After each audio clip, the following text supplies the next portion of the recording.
Merhabalar kıymetli izleyicilerim ve takipçilerim. Binnur'un Mutfağı kanalıma ve mutfağıma hoş geldiniz. Bugün sizler için fosur fosur kabaran gerçekten çok lezzetli pişi tarifim var.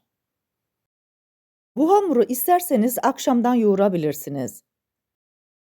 Sabah ya da sahur saatinizde yaparak afiyetle tüketebilirsiniz.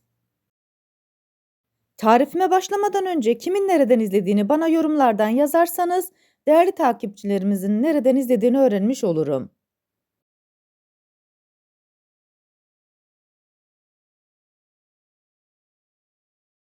Sizleri daha fazla bekletmeden bu leziz pişinin tarifine geçiyorum. Herkese iyi seyirler. Hamurumuzu yoğurmakla başlıyoruz.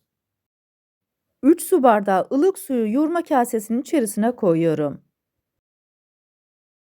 1 tatlı kaşığı toz şeker, 1 paket kuru mayayı ekledikten sonra spatula yardımıyla karıştırıyorum. İçerisine koymuş olduğum maya tamamen pürüzsüz hale gelinceye kadar karıştırıyorum. Kullanmış olduğunuz suyunuzun ılık olmasına özen gösterin. Aksi halde mayanız aktifleşmez. Mayamızı güzelce yoğurduktan sonra unumuzu ekliyoruz.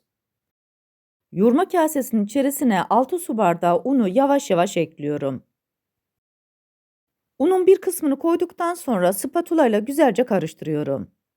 Oldukça yumuşak ve çok fazla ele yapışan bir hamur elde edeceğiz. O yüzden sizler de ununuzu eklerken yavaş yavaş kontrollü ekleyin. Unun bir kısmını daha koyduktan sonra 1,5 tatlı kaşığı tuzu ekliyorum. Hamurun içerisinden spatulayı çıkartıyorum. Bu aşamadan sonra 3-4 dakika boyunca hamuru elimle yoğuracağım. Biraz daha yoğurduktan sonra sizlere hamurun kıvamını göstereceğim. Bu şekilde hamuru havalandırarak yoğurun. Böylelikle daha özlü hamur elde edeceksiniz. Bu tarifimde kullanmış olduğum su bardağı ölçüsü 200 ml. Görmüş olduğunuz gibi hamur oldukça yumuşak. Yeterince yoğurdum, şöyle bir toparlıyorum.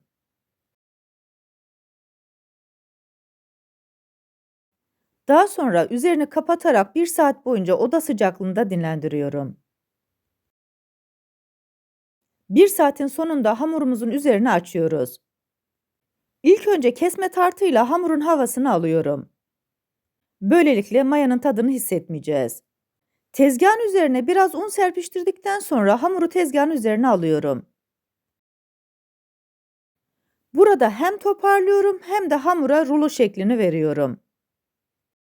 Bu arada tarifimi buraya kadar izleyip beğendiyseniz ve hala kanalıma abone değilseniz, abone olup beğeni ve yorumlarınızla beni desteklerseniz çok sevinirim. Rulo yapmış olduğum hamuru ilk olarak ikiye bölüyorum. Daha sonra böldüğüm parçayı da alıyorum, tekrar rulo haline getiriyorum. Bunu da 4 eşit parçaya böleceğim. Yani yapmış olduğumuz bu hamurdan toplamda 8 tane bez elde edeceğiz. Tezgahın üzerine biraz un serpiştirdikten sonra kestiğim hamurları beze haline getiriyorum. Çok fazla yumuşak hamur olduğu için bu aşamada üzerine biraz un serperek undan yardım alabilirsiniz.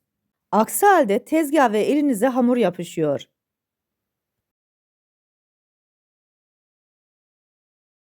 Diğer parçayı da aynı şekilde 4'e bölerek beze haline getiriyorum. Hamurların hepsini beze haline getirdim. Hiçbir dinlendirme işlemi yapmadan şekil vereceğim. Bunun için tezgahın üzerine temiz bir bez seriyorum. Tezgahın üzerine biraz un serpiştiriyorum. Bezenin bir tanesini alıyorum, parmaklarımla biraz genişletiyorum. Hamuru çay tabağı büyüklüğüne gelinceye kadar açıyorum. Yapmış olduğumuz bu ölçülerle toplamda 8 tane pişi elde edeceğiz. Fakat benim yapmış olduğum pişiler biraz büyük. Tavanın ebatına göre açıyorum. Çay tabağı büyüklüğüne getirdikten sonra hamuru elimin üzerine alıyorum. Sağa sola sallayarak hem büyütüyorum hem de unundan arındırıyorum. Yapmış olduğum pişiyi bezin üzerine koyuyorum. Bezeyi ilk önce parmaklarımla çay tabağı büyüklüğüne getiriyorum. Daha sonra elimin üzerine alıyorum, Hamuru sağa sola sallayarak biraz daha büyütüyorum ve fazla unundan da arındırıyorum. Bu arada tarifimi buraya kadar izleyip beğendiyseniz sosyal medya hesaplarınızdan arkadaşlarınızla paylaşarak bana destek olursanız çok sevinirim. Ayrıca kanalımda birbirinden güzel diğer tariflerim var. Onlara da göz atmayı sakın unutmayın. Hamurların şeklini verdikten sonra üzerini kapatıyorum. 20 dakika boyunca bu şekilde dinlendiriyorum. Pişileri kızartacağımız tavaya bolca sıvı yağ koyduk. Güzelce ısıtıyoruz. Bir parça hamurdan alıyorum ve içerisine koyuyorum. Yeterince kızmış. Hazırlamış olduğum pişinin bir tanesini alıyorum, tavanın içerisine koyuyorum. Bu aşamada ocağımızın altı kesinlikle yüksek ateşte. Pişileri kısık ateşte kızartırsanız yağ çeker. Maşa yardımıyla da pişinin üzerine sıcak yağdan koyuyorum. Böylelikle ne kadar güzel kabardığını sizler de göreceksiniz. Daha sonra pişiyi ters çeviriyorum. Bu aşamada pişinin bir tarafını pişireyim, daha sonra diğer tarafını çevireyim diye düşünmeyin. Sık sık çevirerek pişirmiş olduğunuz pişi daha güzel kabarır ve daha lezzetli olur. Biz pişiyi çok seviyoruz. Çok az malzemeli, gerçekten çok lezzetli bir hamur oluyor.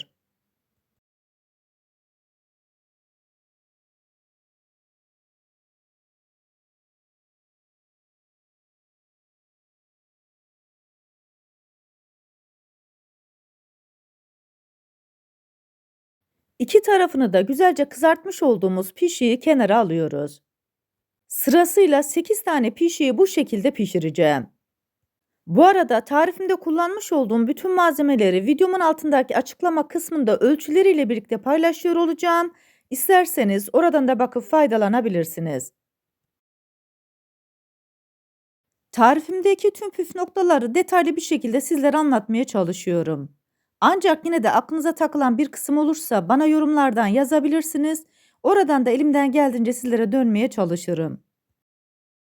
Daha önce de söylediğim gibi hamuru akşamdan yoğurup sabah kahvaltınızda yaparak afiyetle tüketebilirsiniz. Oldukça pratik oluyor.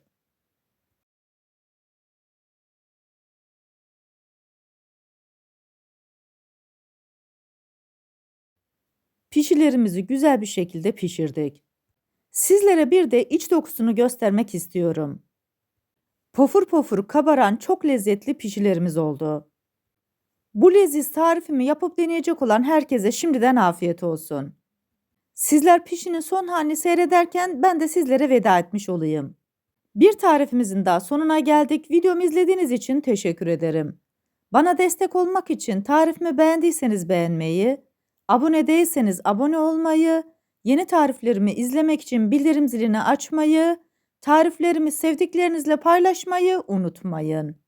Her şeyin gönlünüzce olması dileğiyle, hoşça kalın, afiyetle kalın, Allah'a emanet olun.